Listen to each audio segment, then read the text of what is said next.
Welcome to UGC Pathshala, Supreme Court Jurisprudence on Torture.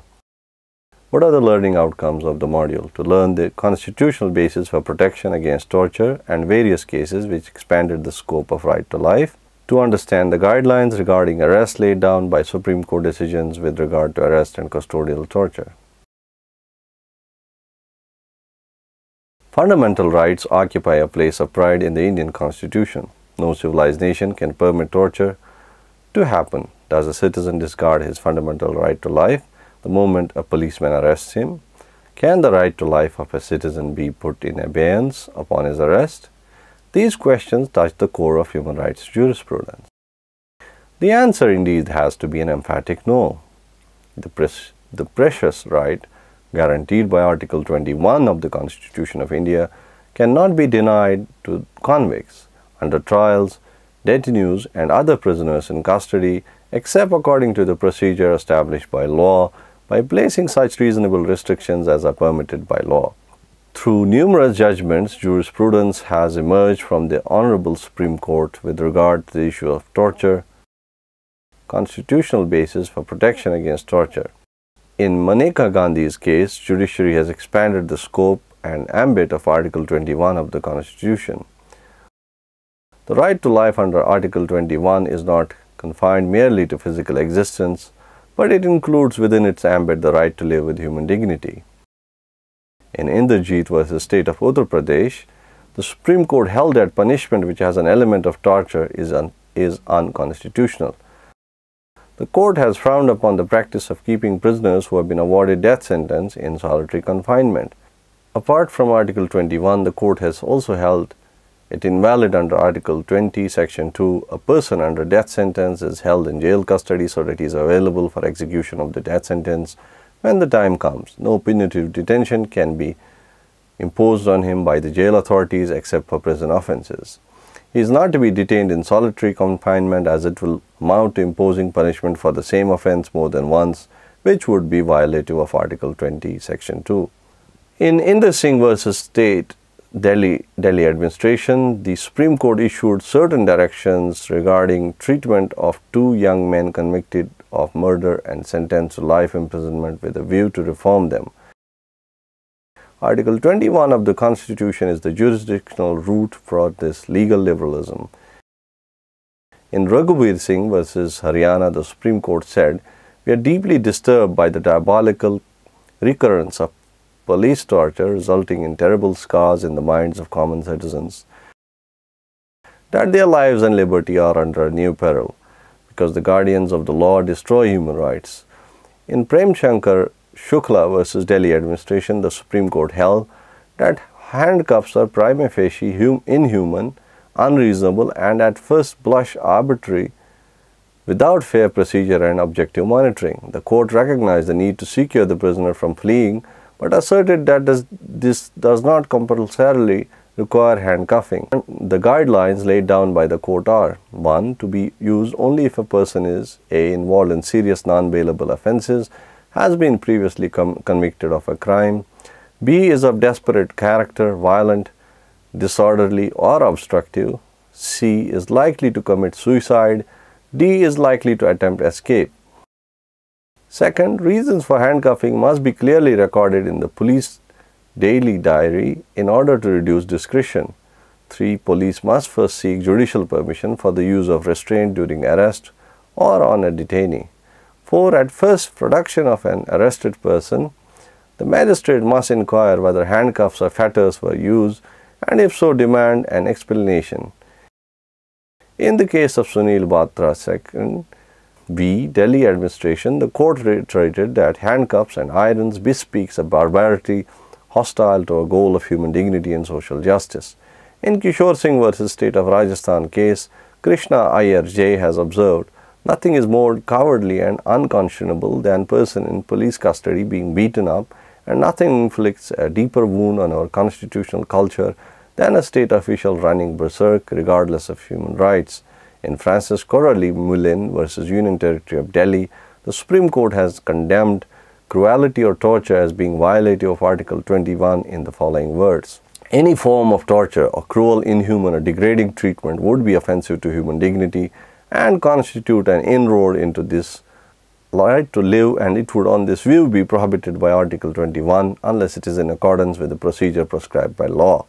The Supreme Court asserted in Sheila Barse v. State of Maharashtra case that prison restrictions amounting to torture, pressure or infliction were unconstitutional when they go beyond the order of the court, and under trial or convicted prisoner could not be subject to physical or mental restraint which is not warranted by the punishment awarded by court or which was in excess of the requirement of prisoners' discipline or which amounted to inhuman degradation.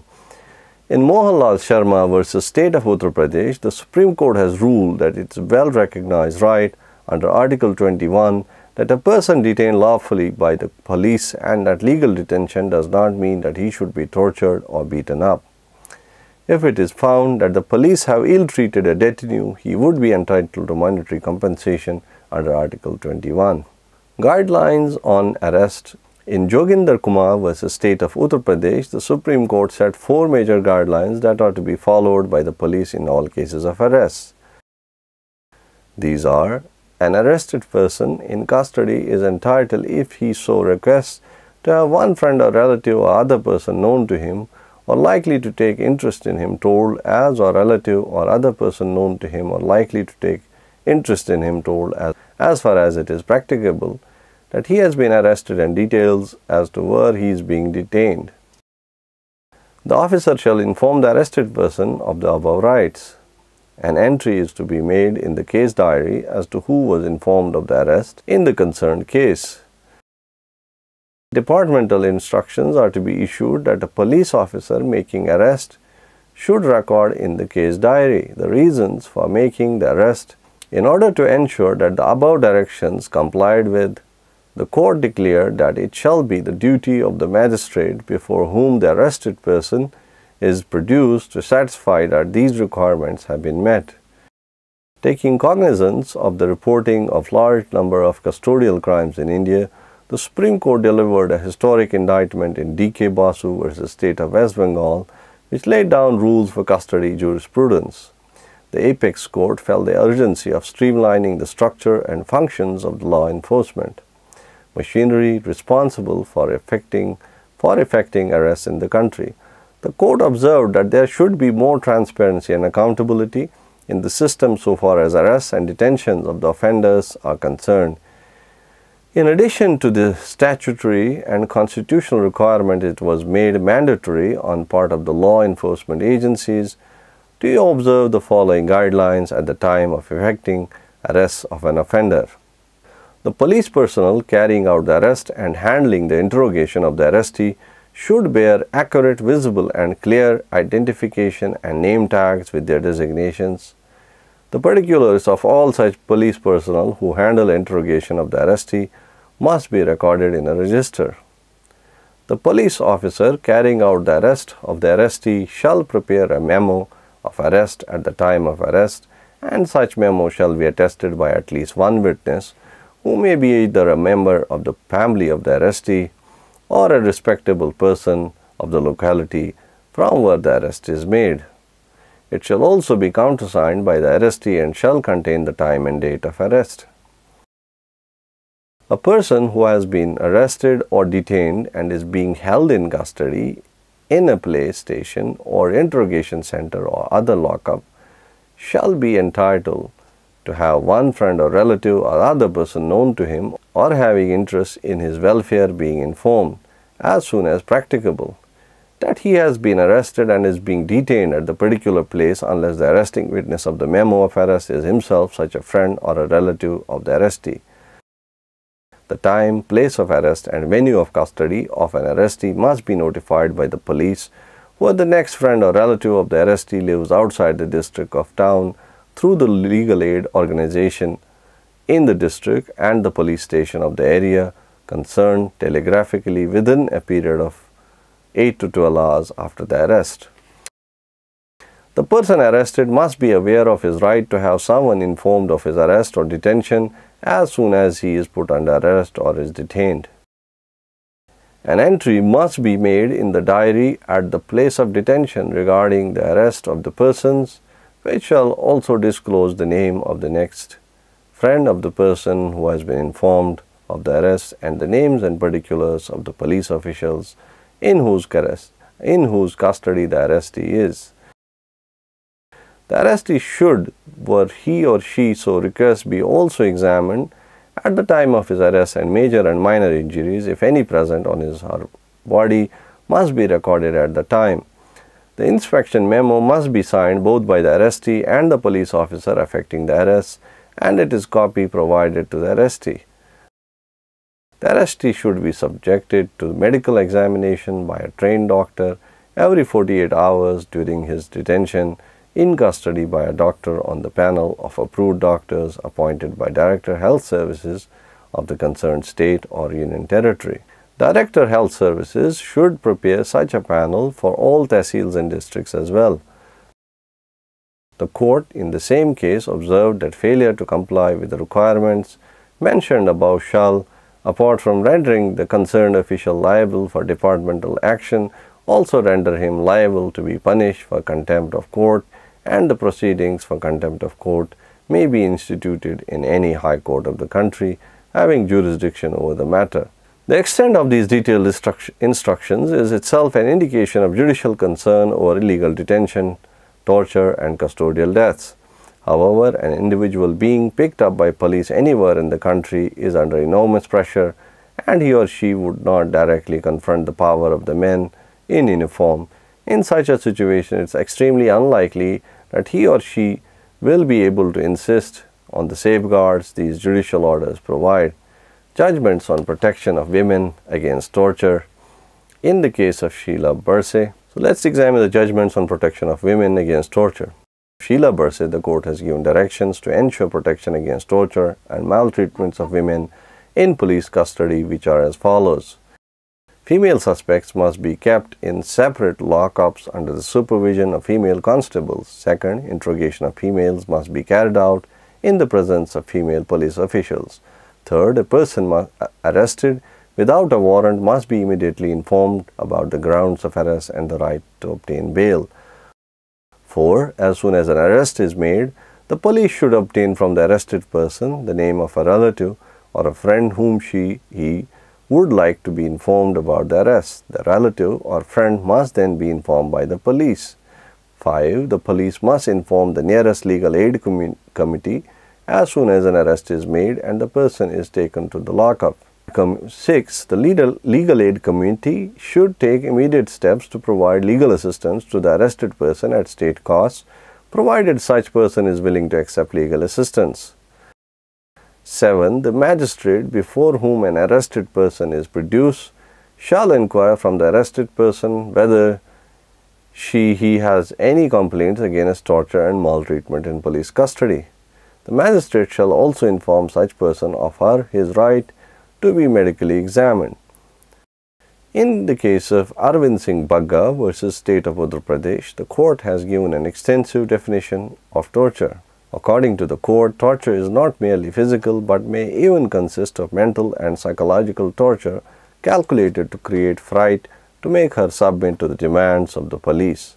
The detention of a married woman in custody who is not an accused on the pretext of her being a victim of abduction and rape which never was to her knowledge and to the knowledge of the police officers concerned is itself a great mental torture for her, which cannot be compensated later. But here we have found that she was tortured otherwise also by threats of violence to her and to her husband and his family, and was given physical violence calculated to instill fear in her mind and compel her to yield and to abandon her marriage with Charanjit Singh Bagga, which had been duly performed. She was made to write a statement as commanded by investigation officers. In Christian community, Welfare Council of India and others versus State of Maharashtra and others, on the intervening night of 23rd June, 24 June 1993 at 12:45 p.m., 10 policemen of Nagpur Crime Branch took railway workers Johannes Adam, his wife Charina Adam, and their 2 children into custody, detaining them for allegedly harboring a person suspected in robbery. Adam was brutally beaten and died in the cell. His wife was beaten and repeatedly molested. According to High Court, not only taking away a lady forcibly in the middle night in the midnight by male police officers were deplorable, but also gross and blatant abuse of power shows that such police officials have no regard for public morality and decency. The state should ensure that female person is not arrested without the presence of a lady constable, and in no case after sunset and before sunrise. The state of Maharashtra went in appeal to the Supreme Court, and the apex court gave its verdict in State of Maharashtra versus Christian Community Welfare Council of India and held that all efforts should be made to have a lady constable present. If the arresting officers could reasonably satisfy that it's not possible to have a lady constable present, or there could be a delay in arresting, he can record reasons either before or after the arrest, and is permitted to arrest a woman for lawful reasons at any time of the day or night, depending on the circumstances of the case, even without the presence of a lady constable. Women organizations and legal activists have a different opinion. They feel that practical considerations cannot overrule the ground reality in the attitude of the police women. The National Commission for Women, based on the reports of the National Expert Committee on Women Prisoners and the All India Committee on Jail Reforms, recommended to the Union Home Ministry that women should not be arrested between sunset and sunrise, and not arrested except in the presence of women. Section 46, Clause 4 is inserted by the Code of Criminal Procedure Amendment Act 2005 to protect a woman from custodial torture. In case of Mehboob Bacha and others versus State Representative by Superintendent of Police, the Supreme Court observed crimes against women are not ordinary crimes committed in a fit of anger or for property. They are social crimes and disrupt the entire social fabric, and they call for harsh punishment. In Bhagwan Singh versus State of Punjab, the Supreme Court said if a person is in police custody, then what has happened to him is peculiarly within the knowledge of the police officials who have taken him into custody. When the other evidence is convincing enough to establish that the deceased died because of the injuries inflicted by the accused, the circumstances would only lead to an irresistible inference that the police personnel who caused his death must also have caused the disappearance of body. The need for a change in the rule regarding burden of proof was adverted to in the case of Nilabati Behera versus State of Orissa. The victim taken into police custody was in the next day found dead at a place near the police post. The court held that the burden was on the state to prove how the victim came to sustain the injuries resulting in his death. In Shakila Abdul Ghaffar versus Vasant Raghunath Tobla, keeping in view the dehumanizing aspect of the crime, the court held that the flagrant violation of the fundamental rights of the victim and the growing rise in the crimes of this type, where only a few come to light and others don't, the government and the legislature must give serious thought to the recommendations of the Law Commission and bring about appropriate change in the law, not only to curb the custodial crime, but also to see that custodial crime does not go unpunished. In Munshi Singh Gautam versus State of MP, the court held that rarely in cases of police torture or custodial death, only direct ocular evidence of custodial death are police personnel, and then can only explain the circumstances in which the person died in custody. They are bound by the ties of brotherhood, and it is not unknown that the police personnel prefer to remain silent and more often than not even prevent the truth from coming out to save their colleagues. Let's summarize.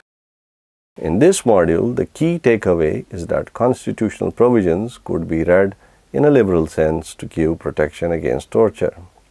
The Honorable Supreme Court of India has performed this task in a calibrated way to ensure that there is no misuse of the police power to arrest. There are certain important guidelines laid down in the D.K. Basu case, which became the guiding light for the jurisprudence in case of custodial torture. Moreover, there are strong guidelines with regard to the protection of women against torture given by Supreme Court decisions. Thank you very much.